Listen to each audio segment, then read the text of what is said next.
सोमवार व्रत कथा। अमरपुर नगर में एक धनी व्यापारी रहता था। दूर दूर तक उसका व्यापार फैला हुआ था। नगर में उस व्यापारी का सभी लोग मान सम्मान करते थे। इतना सब कुछ होने पर भी वह अपने व्यापारी दुखी रहता था, क्योंकि उस व्यापारी का कोई पुत्र नहीं था। दिन रात उसे यही एक चिंता सताती रहती थी, उसकी मृत्यु के बाद उसके इतने बड़े व्यापार और धन संपत्ति को कौन संभालेगा। पुत्र पाने की इच्छा से वह व्यापारी प्रति सोमवार भगवान शिव की पूजा किया करता था। सायंकाल को व्यापारी शिव मंदिर में जाकर भगवान शिव के सामने घी का दीपक जलाया करता था। उस व्यापारी की भक्ति देखकर एक दिन पार्वती ने भगवान शिव से कहा, हे प्राणनाथ, यह व्यापारी आपका सच्चा भक्त है। कितने दिनों से यह सोमवार को व्रत और पूजा नियमित कर रहा है। भगवान आप इस व्यापारी की मनोकामना अवश्य पूर्ण करें। भगवान शिव ने मुस्कुराते हुए कहा, हे पार्वती, इस संसार में सबको उसके कर्म के अनुसार फल की प्राप्ति होती है। इसके बावजूद पार्वती जी नहीं मानी। उन्होंने आग्रह करते हुए कहा, नहीं प्राणनाथ, आपको इस व्यापारी की इच्छा पूरी करनी होगी। यह आपका अनन्य भक्त है। प्रति सोमवार आपका विधिवत व्रत रखता है और पूजा अर्चना के बाद आपको भोग लगाकर एक समय भोजन ग्रहण करता है। आपको इसे पुत्र प्राप्ति का वरदान देना ही होगा। पार्वती का इतना आग्रह देखकर भगवान शिव ने कहा, तुम्हारे आग्रह पर मैं इस व्यापारी को पुत्र प्राप्ति का वरदान देता हूँ, लेकिन इसका पुत्र 16 वर्ष से अधिक जीवित नहीं रहेगा। उसी रात भगवान शिव ने स्वप्न में उस व्यापारी को दर्शन देकर उसे पुत्र प्राप्ति का वरदान दिया और उसके पुत्र के 16 वर्ष तक जीवित रहने की बात भी बताई। भगवान के वरदान से व्यापारी को खुशी तो हुई, लेकिन पुत्र की अल्पायु की चिंता ने उस खुशी को नष्ट कर दिया।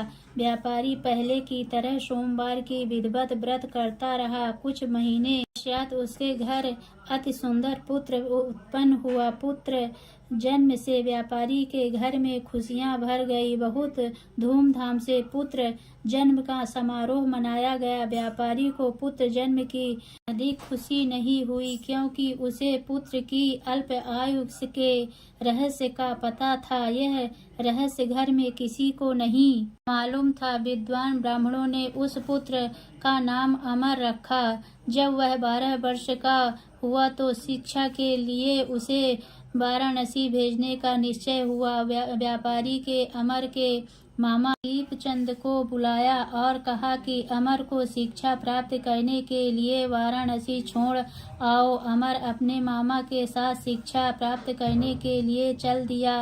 रास्ते में जहाँ भी अमर और दीपचंद रात्रि विश्राम के लिए ठहरते, वहीं यज्ञ करते और ब्राह्मणों को भोजन कराते थे। लंबी यात्रा के बाद अमर और दीपचंद एक नगर में पहुंच उस नगर के राजा की कन्या के विवाह की खुशी से पूरे नगर को सजाया गया था।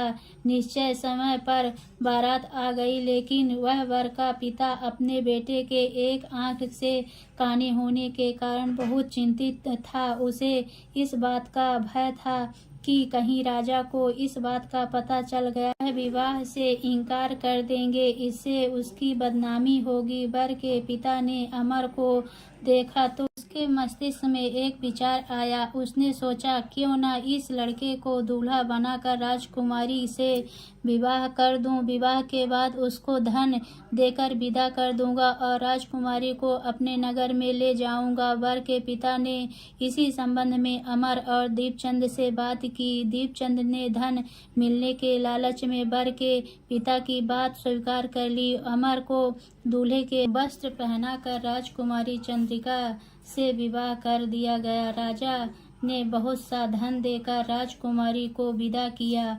अमर जब लौट रहा था तो सच नहीं छिपा पा सका और उसने राजकुमारी को ओढ़नी पर लिख दिया, राजकुमारी चंद्रिका, तुम्हारा विवाह तो मेरे साथ हुआ था। मैं तो वाराणसी में शिक्षा प्राप्त करने जा रहा हूँ। अब तुम्हारे जिस नवयुवती पत्नी बनना पड़ेगा वह काना है। जब राजकुमारी ने अपनी ओढ़नी पर लिखा हुआ पढ़ा तो उसने काने लड़के के साथ जाने से इनकार कर दिया। राजा ने सब बातें जाकर राजकुमारी को महल में रख लिया। इधर अमर अपने मामा दीपचंद के साथ वाराणसी पहुंच गया। अमर ने गुरुकुल में जाकर पढ़ाई शुरू कर दी। जब अमर की आयु 16 वर्ष पूरी हुई तो उसने एक यज्ञ किया।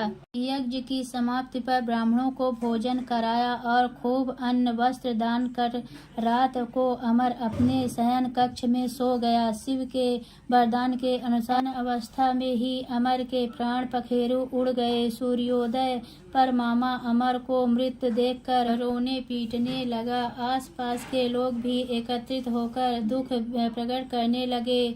मामा के रोने विलाप करने के ईश्वर समीप गुजरते हुए भगवान शिव और माता पार्वती ने भी सुने। पार्वती जी ने भगवान से कहा, प्राणनाथ, मुझसे इसके रोने की स्वर सहन नहीं हो रही, आप इस व्यक्ति के कष्ट अवश्य दूर करें। भगवान शिव ने पार्वती जी के साथ अदृश्य रूप से समीप जाकर अमर को देखा तो पार्वती जी से बोले, पार्वती जी, यह तो उसी व्यापारी का पुत्र है। मैंने उसे 16 वर्ष की आयु का वरदान दिया था, इसका आयु तो पूरी हो गई। पार्वती जी ने फिर भगवान शिव से निवेदन किया, हे प्राणनाथ, आप इस लड़के को जीवित कर, नहीं तो इसके माता पिता पुत्र वियोग में प्राण दे देंगे। इस लड़के का पिता तो आपका परम भक्त है, वर्षों से सोमवार का व्रत करते हुए आपको भोग लगा रहा है। पार्वती जी के आग्रह करने पर भगवान शिव ने इस लड़के को जीवित होने का वरदान दिया और कुछ ही पल में वह जीवित होकर उठ बैठा। शिक्षा समाप्त करके अमर मामा के साथ अपने नगर की ओर चल दिया। दोनों चलते हुए उसी नगर में पहुँचे जहाँ अमर का विवाह हुआ था। उस नगर में भी अमर ने यज्ञ का आयोजन किया। समीप से गुजरते हुए नगर के राजा ने यज्ञ का आयोजन देखा। राजा ने अमर को तुरंत पहचान लिया। यज्ञ समाप्त होने पर राजा अमर और उसके मामा के महल में ले गए और कुछ दिन महल में रखकर बहुत सा धन वस्त्र देकर राजकुमारी के साथ विदा किया। रास्ते में सुरक्षा के लिए राजा ने बहुत से सैनिकों को भी साथ भेजा। दीपचंद ने नगर में पहुंचने से पहले ही दूत को घर भेजकर अपने आगमन की सूचना भेजी। बेटे अमर को जीवित वापस लौटने की सूचना से व्यापारी बहुत प्रसन्न हुआ। व्यापारी ने अपनी पत्नी के साथ स्वयं को एक कमरे में बंद कर रखा था।